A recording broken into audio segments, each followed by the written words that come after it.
Most people try to eat like bodybuilders, but in reality, they should be eating more like athletes. Athletes eat for performance and the athletic look comes as a side effect, whereas bodybuilders eat for aesthetics only, often sacrificing performance in the process to just get a little 1 or 2% leaner. Eating like an athlete has allowed me to do this, and this multiple times across my own career. And I'm not particularly special or talented, I just know how to fuel my performance and recovery correctly, so you can do exactly the same if you follow these principles. In this video, I'm going to show you exactly how to eat for the two most common goals I help people with: sports performance and fat loss. But importantly, this isn't bodybuilder style fat loss where you're eating chicken, rice and broccoli 4 times a day.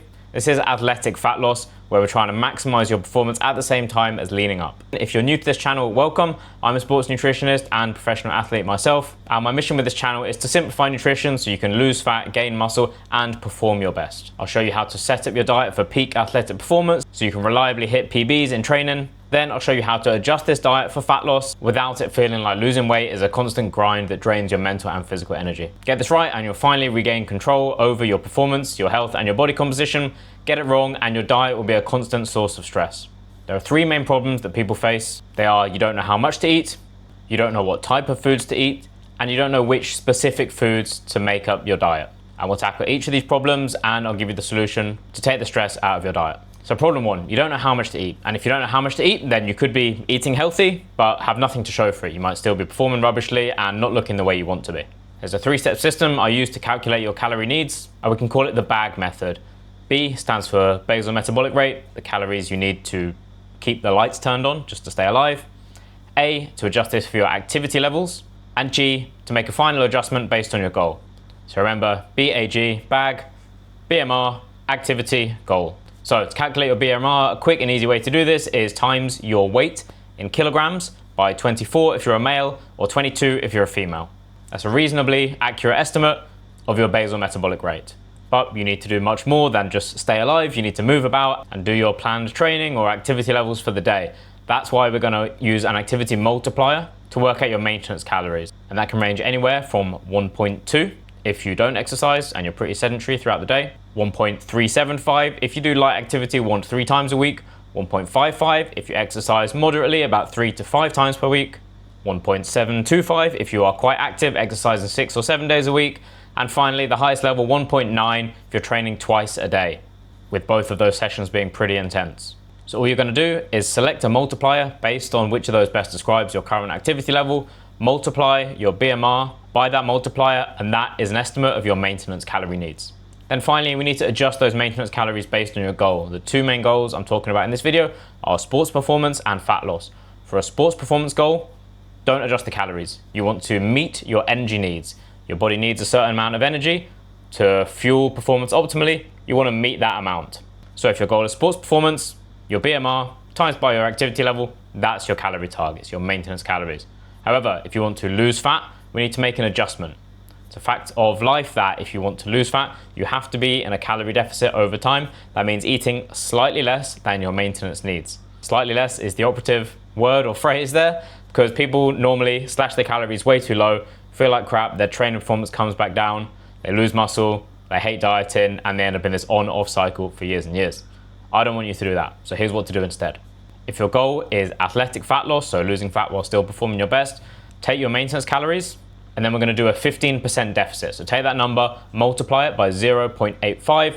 That's a 15% calorie deficit. For most people, it will allow you to lose around half a kilogram per week, or roughly 0.5 to 0.7% of your body weight, which I found to be the sweet spot, not only with myself, but from working with hundreds of clients. Let's bring this to life with an example. If you're a 70 kilogram male, 70 times 24 is an estimate of your BMR, and that would be 1,680 calories for a 70 kilogram male. Let's say they train pretty hard, but once a day, 6 days a week. So we're going to use 1.725 as their activity multiplier. That estimates their maintenance calories to be 2,898, basically 2,900 calories.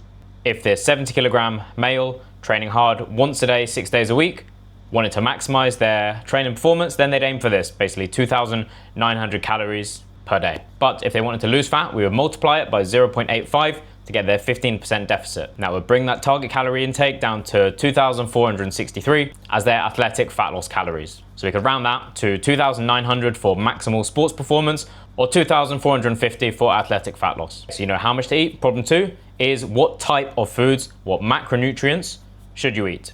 I want you to imagine this like a spending budget. So your total daily calories are your total daily spending budget. Now, in normal life, you might have food, drink, rent, bills, shopping. You've got tons of expense categories. The good news is with nutrition, we only have 3: protein, carbs, and fats, the 3 macronutrients. The sum of the calories from all of these makes up your total calorie budget. So you just need to split those calories into one of those 3 categories. And while calories are number 1 most important, macros are a close second. You could be eating enough calories, but if your macros are way off, then you might still be performing poorly, losing muscle, and crashing your hormone levels. And obviously, we don't want that. So here's what to do. As a general range, protein should be between 1.5 to 2.5 grams per kilogram you weigh, carbs between 3 to 7 grams per kilogram, and fats between 0.5 to 1.5 grams per kilogram. Now that is a huge range, and I said my goal was to simplify things, so let's simplify things. I recommend setting a protein and fat anchor, and then having your carbs be a sliding scale based on your goal and activity level. So for protein, we could set your target at 2 grams per kilogram of body weight and your fat intake at 1 gram per kilogram body weight, allowing the rest of those calories to come from carbs. In a performance phase with a higher calorie budget, there will be a higher carb budget. In a fat loss phase with a lower calorie budget, we're going to pull back on those calories a little bit and therefore slightly on the carbs. Importantly, this won't be a low carb diet, which I would definitely not recommend for athletes or anyone who is serious about their training performance, but it will be lower than it would be in a performance phase.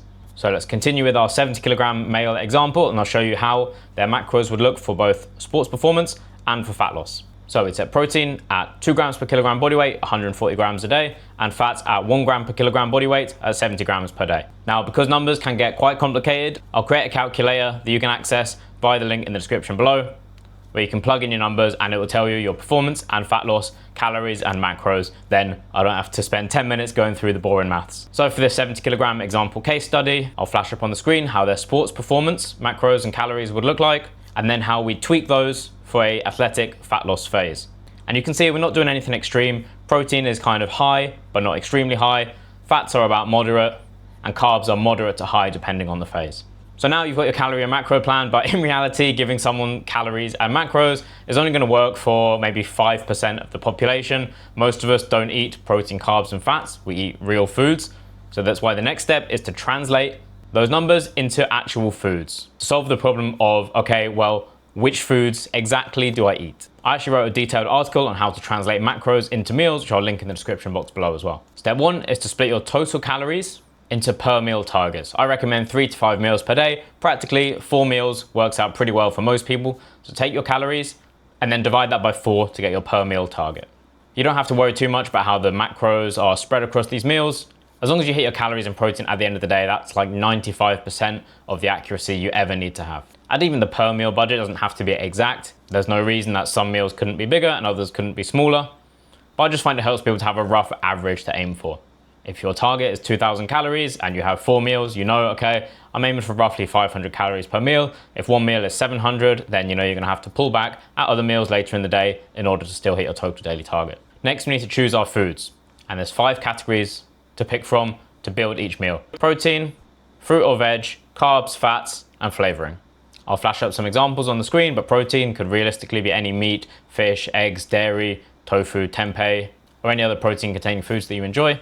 Veggies and fruits can be literally any veggies and fruits. Personally, I like salads because I'm lazy when it comes to cooking. I don't like to have to spend a long time in the kitchen. Salads, you just chop them up, add a low-fat salad dressing, and you're done. Also, frozen fruits and vegetables can be cheap and very easy to add a lot of fruit and veg to your meal. Carbohydrates can be anything you like: bread, pasta, potatoes, rice, noodles, fruits, oats, beans, lentils, and legumes, whatever you want. And fats could be cooking oils, especially olive oil, nuts and seeds or nut butters like peanut butter, eggs, dairy, avocado, olives, or oily fish like salmon and mackerel. And there are 3 categories of flavorings I like to use to boost the flavor profile of my meals. They are fresh and dry herbs and spices, sauces, condiments, and dressings, and additional toppings. Then you want to make roughly about 5 to 10 meals that you enjoy and you can rotate between them. That could be something like any of these examples that I'll walk you through right now: a Mexican chicken rice bowl, teriyaki salmon rice and broccoli, chili garlic shrimp couscous, chicken and spinach whole wheat pasta, beef salad tortilla wrap, a protein oats bowl, a tofu veggie stir fry with rice, scrambled eggs on sourdough, chicken and egg potato hash, or a tuna whole wheat pasta salad. Those are just a few examples. As you get more experienced or get bored of your meals, feel free to switch things up, add new ingredients, swap things out, whatever you like. And what you could even do is just take your calories and macros that you've calculated, list out a bunch of foods you like or meals you currently eat, just whack it in ChatGPT and get it to create an example day meal plan for you. Now look, it's probably not going to be perfect, but it is free and easy, so you could always use it as a starting point. AI can be good for stuff like that, where you just want a quick and easy answer to get you started. But the reality is, you don't need more information. If that was the case, ChatGPT would solve all your problems. What you need is implementation. That means human accountability and support, psychological techniques to actually put the habits into action, and also just having invested some money in it, so there's some pain to not following through and following the plan. So if you do want to work with me and join the hundreds of clients I've helped to lose fat and perform their best, then there'll be a link to my one-to-one coaching in the description box below.